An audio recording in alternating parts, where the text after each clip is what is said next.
Back here on NFL Now with breaking news. NFL Network's Michael Silver is reporting that the Kansas City Chiefs and the Super Bowl champion quarterback Patrick Mahomes have come to an agreement on a 10-year contract extension that could keep the Super Bowl MVP in KC through the 2031 season. Mike reporting this through a source that's informed of the deal. So let's discuss this potential deal and all of its implications with the man who has the report himself, Mike Silver. Mike, 10 years. It's something that causes a reaction when one hears it. Yeah, and if you are the Kansas City Chiefs, you wish it were a 50-year contract, right? You know that Patrick Mahomes, on and off the field, is the guy you want as your franchise standard bearer. Just led you to a Super Bowl championship, and obviously to get Patrick Mahomes to agree to something that long, you got to make it worth his while. But it's nice that it's official. This is a guy who came in, waited his turn, got that start at the end of his rookie year when Alex Smith was still the guy, then took over and set the league ablaze. He's conducted himself remarkably in all ways. And last year there was that scare with the dislocated knee, and people thought, oh no, his season's over, their season's over. Fortunately, he was able to come back, and when they were down 10 points in the fourth quarter of the Super Bowl, he took over and got them that championship. So, there is no doubt that both sides wanted this to happen. Patrick Mahomes now finally getting market value, which is very, very, very high, as we'll see, I'm sure, when the final numbers are out. But, this is a guy who is going to be the face of this franchise for the foreseeable future. Makes you wonder if Andy Reid will want to coach 12 more seasons, which is how long this extension will run. I'm sure Andy Reid is in no hurry to walk away now that he's finally won that Super Bowl. And you turn your attention to Chris Jones, who is a very, very important player on the defensive line for the Chiefs. He's been franchised. He's not happy.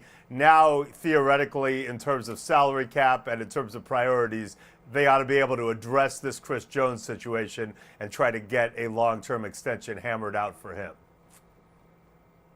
And Mike, you mentioned long-term for Chris Jones. 10 years would be a long-term for anybody. And of course, when breaking down, the different permutations of these contracts, you can get kind of lost in the weeds for a 2 or 3 year deal. What types of things would be necessary to have in a contract that could span over a decade?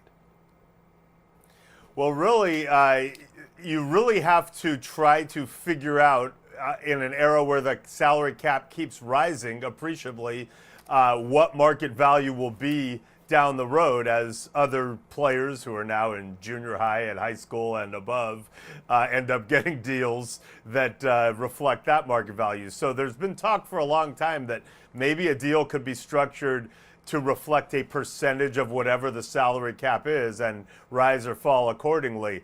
Not sure if that was the case here. If you don't do that, you just have to try to guess and approximate it. Or if you're Patrick Mahomes, you say, you know what, I'm going to get as much up front as I can. I'm going to get the deal I think is right now. And worst case scenario, if I'm as good as I think I'll be in 5 years, we'll work it out and restructure. But I think the most important thing is he's going to be paid paid a ton, as he has earned.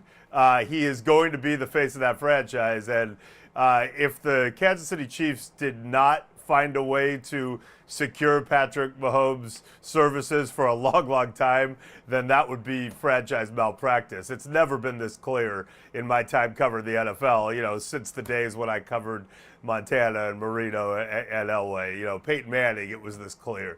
Tom Brady. But to have a guy so young, so luminous, it's a no-brainer. And Mike, so to sum up, I guess 3 years of a career, you get an MVP, you get a Super Bowl championship, a Super Bowl MVP. Is this an outlier? Are we even looking at this as something that's going to have an impact on, say, a Dak Prescott contract negotiation, say a Kirk Cousins coming up in a couple of years? Is this something that they just don't even need to worry about, or will this play in? I mean, it always gets brought up, right? If you're the agent for Dak Prescott or Kirk Cousins and you don't try to use it, then you're not doing your job right. I think the teams will push back and say this guy's special. But yeah, certainly it helps the market for everyone at every position when somebody catches in big. And maybe Patrick Mahomes, is trying to structure this in a way too that will allow the Chiefs to stay competitive. But the important thing is he is locked up. He's not going anywhere, and the Chiefs are the it team in the NFL for the foreseeable future.